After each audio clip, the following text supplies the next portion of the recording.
Halo Kingdom City! Wow, senang berjumpa Anda lagi hari ini. Dimanapun Anda berada, kami harap Anda bisa menikmati ibadah hari ini. Bukankah pujian dan penyembahan hari ini luar biasa? Jika saat ini Anda bersama beberapa keluarga atau teman, senggol mereka dan katakan, Tuhan sudah menyiapkan hal-hal baik untukmu hari ini. Ini akan menjadi hari yang luar biasa. Nama saya Matt Fielder, saya adalah bagian dari tim di Kingdom City. Saya tinggal di Kuala Lumpur dan adalah sebuah kehormatan untuk bisa berbagi firman dengan Anda hari ini. Jadi sekarang silakan duduk, relax, bisa sambil minum kopi, minum jus. Tapi jangan makan.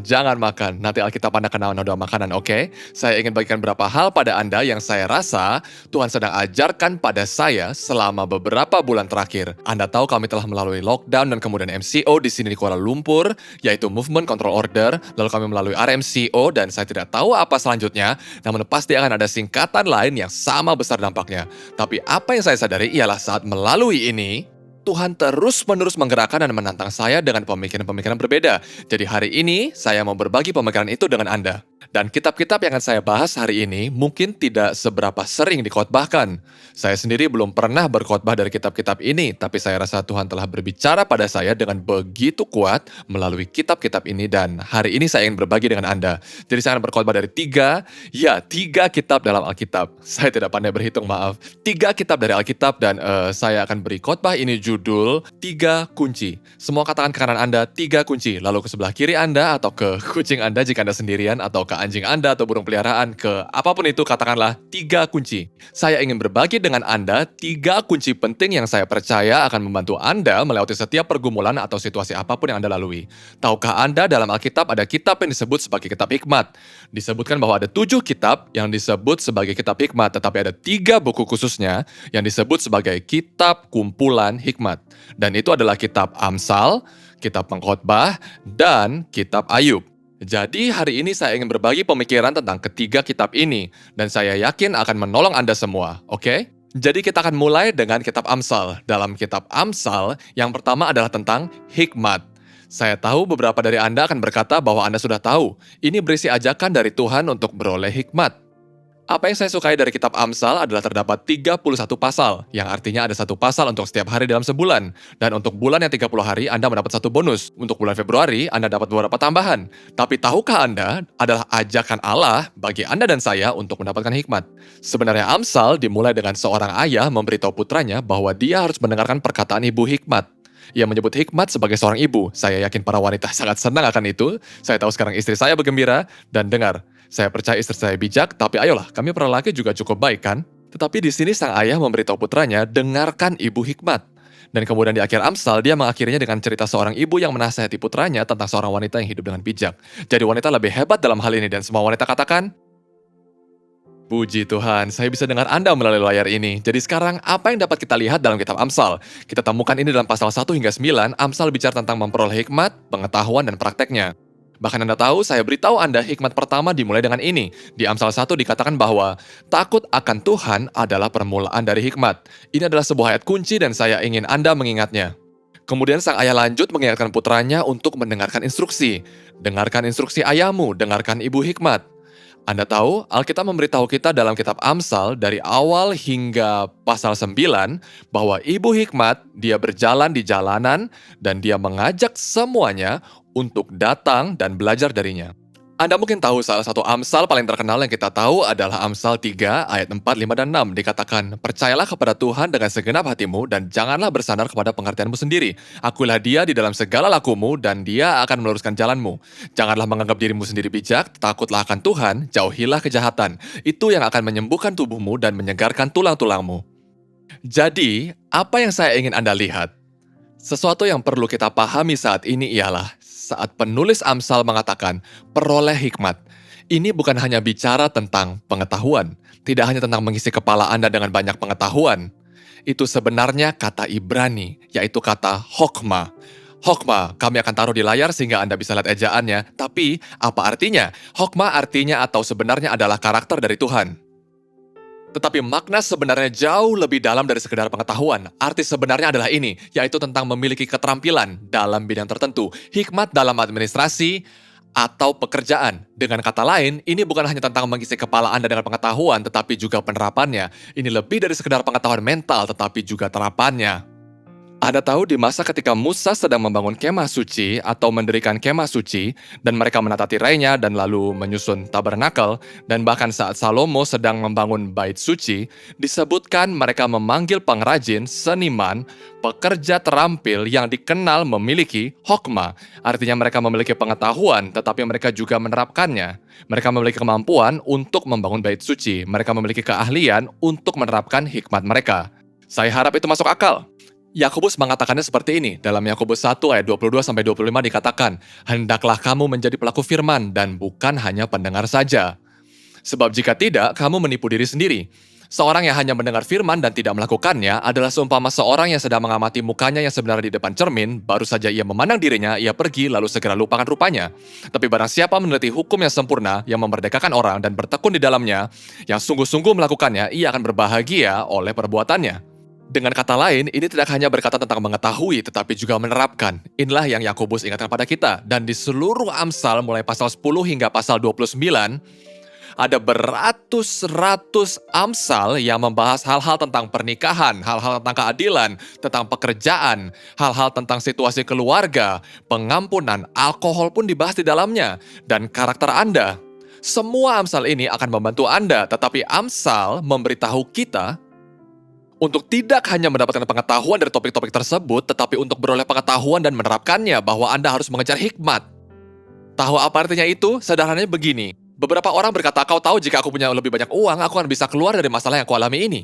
Dengar, mempunyai lebih banyak uang mungkin bukanlah solusi untuk masalah Anda. Jika Anda tidak punya hikmat atas uang, dan penerapan dari hikmat atas uang, Anda akan berakhir dengan lebih banyak hutang. Jadi apa yang benar-benar perlu kita minta dari Tuhan sebelum kita benar-benar punya lebih banyak uang adalah, "Tuhan, beri aku hikmat untuk menggunakan uang ini dengan baik. Beri aku hikmat untuk membuat anggaran lebih baik." Saya harap itu masuk akal. Lihat, inilah yang dianjurkan penulis Amsal untuk Anda lakukan. Jangan hanya minta hikmat, tapi minta dari Tuhan, "Tuhan, beriku pemahaman dan aku mau terapkan ini dalam hidupku." Jadi Amsal adalah yang saya ingin Anda juga pahami dari Amsal ini adalah Amsal bukan buku tentang janji, tetapi lebih seperti buku tentang kemungkinan. Jika Anda pikirkan ini, ada beberapa Amsal di sana, dengarkan, dan saya di sini bukan untuk meniadakan firman Tuhan, karena saya percaya firman Tuhan itu benar. Tapi lihat ini, Amsal 10 ayat 27 dikatakan bahwa takut akan Tuhan memperpanjang umur, tetapi tahun-tahun orang fasik akan berpendek. Anda tahu ini pernyataan yang indah, tetapi tidak selalu benar. Ada orang jahat yang hidup lebih lama dari orang benar. Lihat yang satu ini, Amsal 22 ayat 6, dikatakan demikian. Ini contoh yang bagus untuk semua orang tua, dan saya tahu semua orang tua akan setuju dengan ini. Didiklah orang muda menurut jalan yang patut baginya, maka pada masa tuanya pun ia tidak akan menyimpang daripada jalan itu. Kita orang tua menginginkan hal itu, benar kan? Kita akan melakukan hal yang terbaik untuk membesarkan anak-anak kita. Tetapi Anda tahu, mereka mungkin membuat keputusan ke arah yang berbeda. Mereka mungkin akhirnya melakukan sesuatu yang tidak pernah Anda impikan dalam jutaan tahun. Karena mereka membuat keputusannya sendiri. Maksud saya, kita dapat melihatnya di seluruh perjanjian lama, di mana ada raja-raja yang mengikuti Allah dengan sepenuh hati, tetapi saat mereka menyerahkan tongkat estafet ke generasi berikutnya, putra mereka melakukan kejahatan di mata Tuhan. Jadi itu bahkan tidak dapat bertahan pada satu generasi. Putranya, meskipun dia dibesarkan di rumah Tuhan, dibesarkan dan diajarkan hal tentang Tuhan, tidak berjalan di jalan Tuhan. Jadi meskipun ini adalah prinsip-prinsip baik yang dapat dijalani, semuanya hanyalah peluang dan bukanlah janji. Saya ingin Anda mengerti hal itu. Jadi apa yang bisa kita ketahui dengan pasti tentang kitab Amsal adalah hidup merupakan hal yang kompleks. Dan kita membutuhkan ketiga kitab hikmat untuk membantu kita menjalaninya. Itulah sebabnya seluruh Alkitab melengkapi dirinya sendiri. Amsal berfokus pada aturan umum dan bukan pada pengecualiannya. Pengecualian terdapat di dalam kitab Pengkhotbah dan Ayub. Jadi sekarang mari kita lihat kunci kedua, yaitu kitab Pengkhotbah. Saya suka kitab ini, biasanya saya baca dengan sangat cepat, tapi saya benar-benar menyelaminya beberapa minggu terakhir ini. Dan apa yang saya temukan tentang Pengkhotbah adalah ada dua karakter dalam buku ini. Yang pertama adalah sang penulis, orang yang menulisnya kita tidak tahu siapa dia. Dan kemudian ada sang guru, dan dari segala penafsirannya kita dapat simpulkan bahwa yang sedang mereka bicarakan adalah Salomo. Gurunya adalah Salomo, dan dia mengundang orang untuk datang dan duduk dan dia akan mengajarkan berbagai hal pada mereka. Tapi yang saya perhatikan tentang Pengkhotbah adalah terdapat kata yang diulangi berulang-ulang kali. Dan kata itu adalah tidak berarti. Tidak berarti. Semua hal tidak ada artinya. Satu versi mengatakan kesombongan dari segala kesombongan dan yang lain mengatakan menjaring angin. Maksud saya mencoba mencari tahu saat membaca buku ini apakah ini seseorang yang baru saja melewati masa krisis parubaya dan mereka lalu mendokumentasikannya. Sepertinya 12 pasal ini berkata terserahlah. Pernahkah Anda memikirkannya saat Anda membacanya? Tapi ada begitu banyak kebenaran, ada begitu banyak kekuatan jika kita paham tentang apa isi kitab pengkhotbah. Lihat, tertulis bahwa sang guru mulai mengatakan hal seperti ini. Katanya waktu terus berjalan, orang-orang datang, orang-orang pergi, tetapi Anda tahu bumi itu tetap. Anda mungkin dapat hidup selama 100 tahun, tetapi Anda tahu Anda akan mati. Dan gunung-gunung tidak akan mengingat Anda. Dan gunung-gunung masih akan ada di sini. Jadi waktu akan terus bergerak. Tidak berhenti untuk siapapun. Dia kemudian mengatakan hal seperti ini. Dia berkata, Anda tahu, inilah kabar baiknya. Kita semua akan mati. Maksud saya, coba bayangkan. Dia mengatakannya dengan sangat terang-terangan. Seakan-akan untuk mengimbangi sudut pandang yang lain. Dikatakan hal seperti ini dalam pengkhotbah pasal kedua. Jadi aku memutuskan untuk membandingkan hikmat, kebodohan, dan kegilaan. Sebab siapa yang bisa melakukan ini lebih baik dari aku sang raja? Aku berpikir hikmat lebih baik dari kebodohan. Seperti halnya terang lebih baik dari kegelapan, karena orang bijak dapat melihat kemana mereka pergi, tapi orang bodoh berjalan dalam kegelapan. Namun aku melihat bahwa orang bijak dan orang bodoh memiliki nasib yang sama. Keduanya akan mati. Jadi aku berkata pada diriku sendiri, karena aku akan berakhir sama dengan orang bodoh, apa nilai dari semua hikmatku? Ini sangat tidak berarti. Wow, lalu dia mengatakan ini di ayat 17. Jadi aku membenci hidup karena semua yang dilakukan di sini di bawah matahari begitu meresahkan. Semua tidak ada artinya, seperti menjaring angin. Berapa banyak yang tahu kita semua akan mati? Maksud saya bahkan di musim ini pun berapa banyak yang tahu COVID-19 adalah penyeimbang besar tersebut. COVID tidak membeda-bedakan orang, tidak peduli Anda kaya atau miskin, tidak melihat status sosial Anda, ia bisa menyerang siapa saja kapan saja. Lalu penulis mengatakan hal-hal ini, tidak berakhir di situ, dia berbicara tentang kesia-siaan pekerjaan. Ini ada di ayat 18, dia mengatakan ini, dia berkata, kau dapat bekerja keras dan bisa menghasilkan banyak uang, tapi apa gunanya? Kau akan mati, kau akan meneruskannya ke generasi berikutnya dan bahkan tidak tahu apa yang akan mereka lakukan dengan uang itu. Mungkin mereka tidak peduli dengan uangnya, mungkin mereka menghamburkannya seperti anak yang hilang. Mereka bisa berkata, apa gunanya? Tak berarti, semua tidak ada artinya. Cukup menyedihkan bukan? Beberapa dari Anda bereaksi, ya ampun ini menyedihkan. Hei, ada akhir yang bahagia. Dia melanjutkannya dengan berkata hidup ini tidak teratur. Kau tidak bisa mengendalikannya. Pengkhotbah 9 ayat 11-12 dikatakan bahwa, lagi aku melihat di bawah matahari, bahwa kemenangan perlombaan bukan untuk yang cepat, dan keunggulan perjuangan bukan untuk yang kuat. Juga roti bukan untuk yang berhikmat, kekayaan bukan untuk yang cerdas, dan karunia bukan untuk yang cerdik cendekia. Karena waktu dan nasib dialami mereka semua.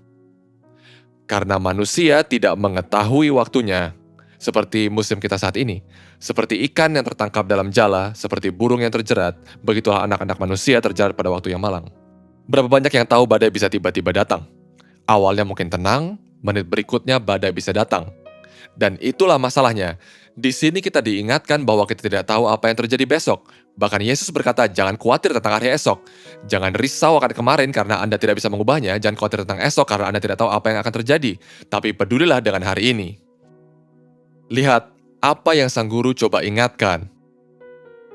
Ada banyak hal yang terjadi dalam hidup Anda yang tidak dapat Anda kendalikan.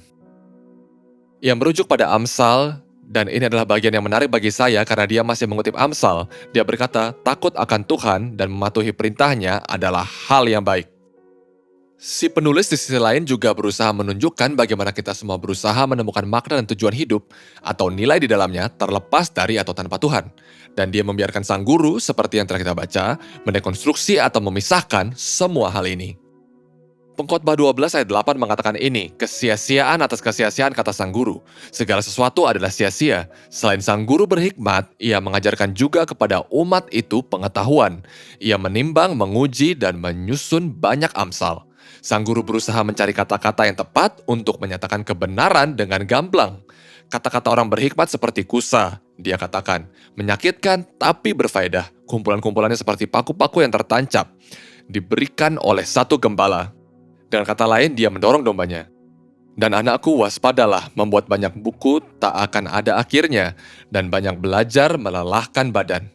Penulis mengingatkan kita, dengarkan, kalian dapat mencoba dan mencari tahu semuanya. Kalian dapat belajar seumur hidup untuk menemukan jawaban atas misteri-misteri ini. Namun dengan semuanya itu, tetap tak akan masuk akal. Kalian akan kelelahan, Kalian akan melelahkan diri dengan mencoba mencari tahu semua misteri dan jawaban. Beberapa hal yang penulis mau ingatkan adalah kita harus relakan beberapa hal dan membiarkan Tuhan tetap menjadi Tuhan. Dia mengakhirinya dengan mengatakan ini, akhir kata dari segala yang didengar ialah, takutlah akan Allah dan berpeganglah pada perintahnya, karena ini adalah kewajiban setiap orang. Sekali lagi mengutip Amsal, karena Allah akan membawa setiap perbuatan ke pengadilan yang berlaku atas segala sesuatu yang tersembunyi, entah itu baik, entah itu jahat.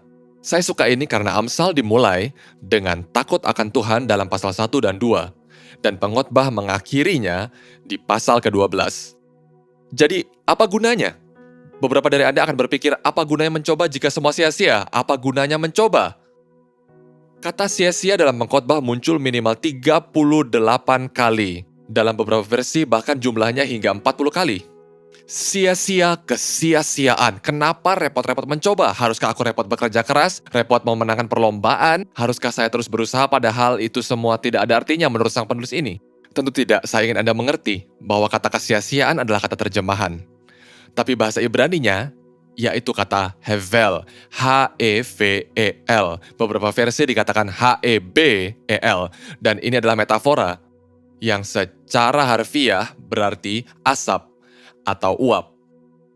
Nampaknya seperti teka-teki yang cukup sulit bagi kita untuk sepenuhnya memahaminya, tetapi ada sesuatu di dalamnya. Saya tidak tahu dengan Anda, tetapi jika pernah masuk ruangan yang dipenuhi asap, itu bisa terlihat luar biasa. Anda tidak dapat melihat satupun kepala dan sebenarnya bisa terasa seperti ada dinding depan Anda. Tapi hal tentang asap adalah, meskipun ada, jika Anda mencoba meraihnya dan memegangnya erat, asap itu akan hilang dari tangan Anda.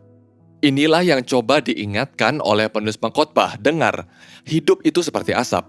Ia ada untuk sesaat, tetapi jika Anda mencoba untuk mengambil dan mengendalikannya, ia akan hilang dari tangan Anda.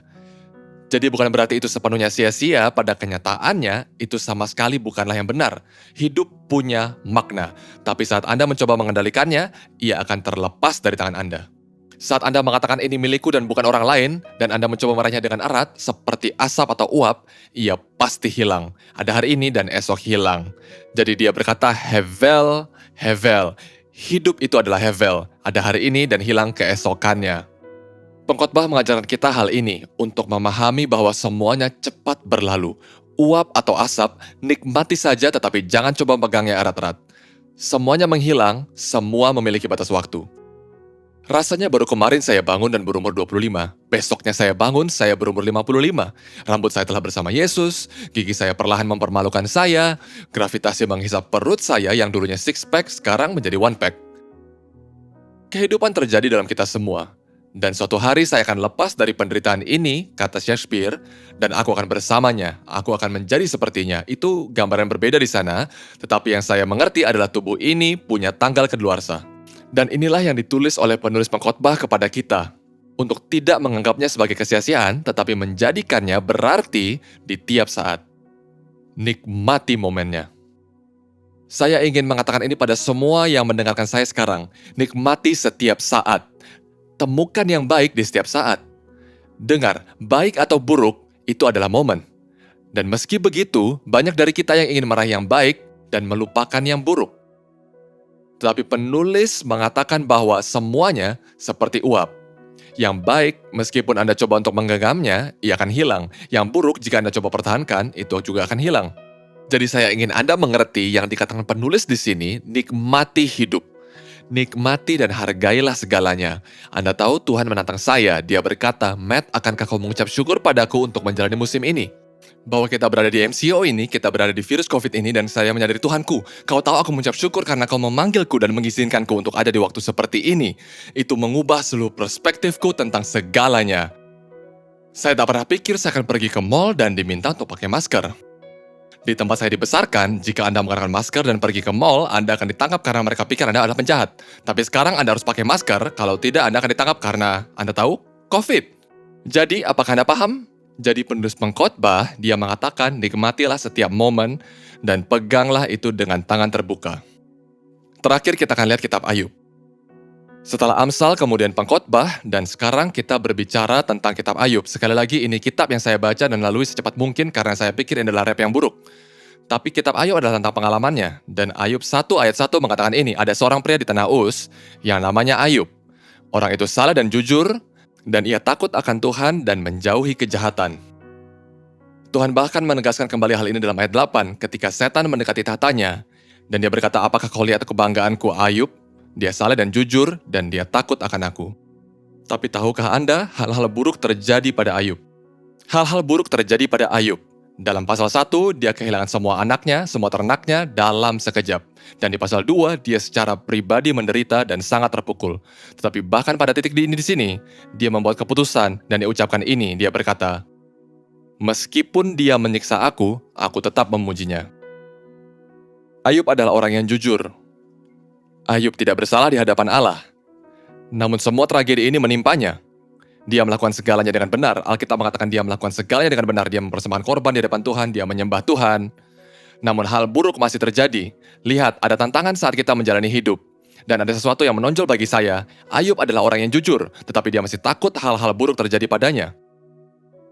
Dan saya punya pertanyaan ini, apakah tindakannya hanya untuk menghentikan hal buruk terjadi atau semua terjadi karena hubungan dengan Tuhan?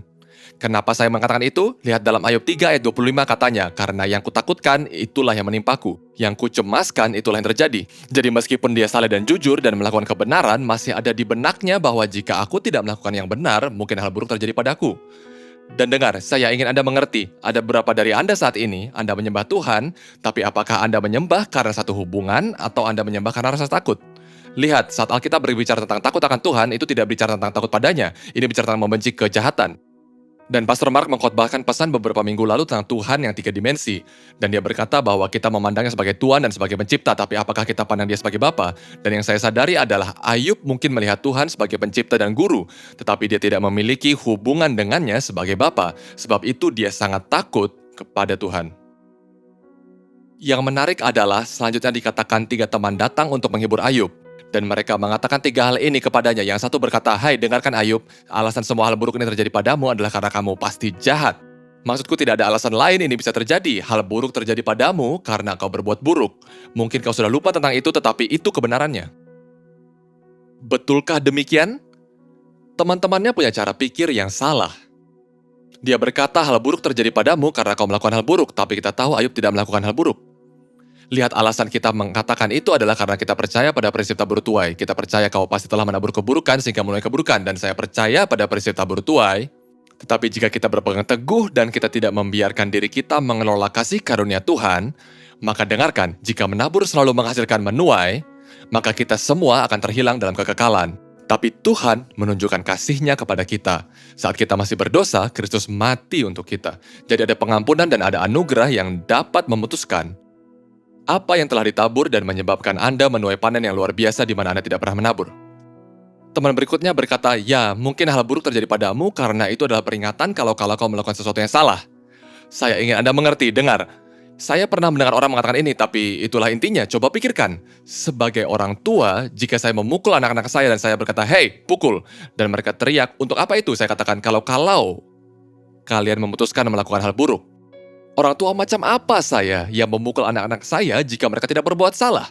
Itu artinya saya orang tua yang buruk. Dengar, Tuhan tidak akan pernah melakukannya, bukan itu masalahnya. Dan teman terakhir berkata, ya mungkin karena keduanya. Mungkin bukan hanya fakta bahwa kau tahu kau mungkin telah melakukan yang buruk dan menuai yang buruk, atau kau mungkin tidak melakukan yang buruk tapi Tuhan sedang mencegahmu dari melakukan kesalahan di masa depan. Mungkin ini gabungan keduanya. Saya beritahu Anda sekarang, ketiganya adalah salah. Tuhan akhirnya menegur mereka dan berkata, kalian semua salah. Kalian salah paham tentang apa yang aku coba ajarkan di sini. Kemudian Ayub akhirnya memanggil Allah dan dia berkata, aku ingin penjelasan. Aku ingin kau memberitahuku mengapa ini terjadi padaku. Berapa banyak yang tahu bahwa Alkitab mencatat Allah datang? Allah datang dan dia berbicara pada Ayub. Tapi dia tidak menjawab pertanyaannya. Dia berkata, di manakah engkau saat aku menjadikan langit dan bumi? Apa kau di sana? Apakah kau yang membuat awan menahan hujan mereka sampai waktunya tiba? Apakah kau menahan lautan dari menjorok terlalu jauh melintasi garis pantai? Bisakah engkau mengendalikan para raksasa? Bisa kau menghentikan raksasa di jalurnya? Dia mulai bercerita tentang dirinya, keagungannya, dan hikmatnya. Tuhan tidak pernah menjelaskan mengapa hal buruk terjadi. Dan apa yang saya sukai dari ini adalah Ayub mengalah dan ia bertobat. Lihat, saya tidak tahu dengan Anda, tapi kadang-kadang Anda tidak akan dapat jawaban. Tuhan tidak pernah menjelaskan mengapa hal buruk terjadi padanya. Dia hanya berkata pada Ayub, maukah engkau tetap percaya padaku? Saudara, saya harus katakan ini bahwa iman dan percaya saling terkait erat. Anda mungkin mengalami masa yang buruk saat ini, Anda mungkin mengalami keadaan yang tidak sepenuhnya Anda pahami. Tapi saya ingin beritahu Anda sekarang, bahkan jika Anda tidak dapat jawabannya, apakah Anda tetap percaya padanya? Akankah Anda mempercayainya? Apa yang saya sadari adalah ini, Pastor Mark merujuk ini minggu lalu dalam khotbahnya. Dia berbicara tentang orang yang melihat gelas setengah kosong atau setengah penuh. Saya sedang menyetir mobil dan Tuhan berkata, apakah kau pernah memikirkannya tentang bagaimana kau melihat gelas, Matt, setengah kosong atau setengah penuh? Saya berkata, saya tidak terlalu yakin. Dia berkata, dengarkan, ini masalahnya. Tidaklah masalah gelasnya setengah kosong atau setengah penuh. Kau seharusnya bersyukur kau punya gelas. Sebagian dari kita selalu khawatir apakah setengah kosong atau setengah penuh. Siapa yang peduli dengan isi gelas? Kita seharusnya belajar bersyukur pada Tuhan kita punya gelas. Saya akhiri dengan cerita ini. Ini adalah kisah tentang wanita bernama Corrie ten Boom. Dia adalah wanita yang luar biasa. Dia, ayahnya, dan saudara perempuannya membantu menyelamatkan orang-orang Yahudi ketika Jerman berperang dan membinasakan orang-orang Yahudi. Mereka mulai menyembunyikan warga Yahudi di rumah mereka. Dan lalu mereka ditangkap, kemudian ditawan dan dimasukkan ke dalam kamp konsentrasi yang sama dengan para tahanan Yahudi.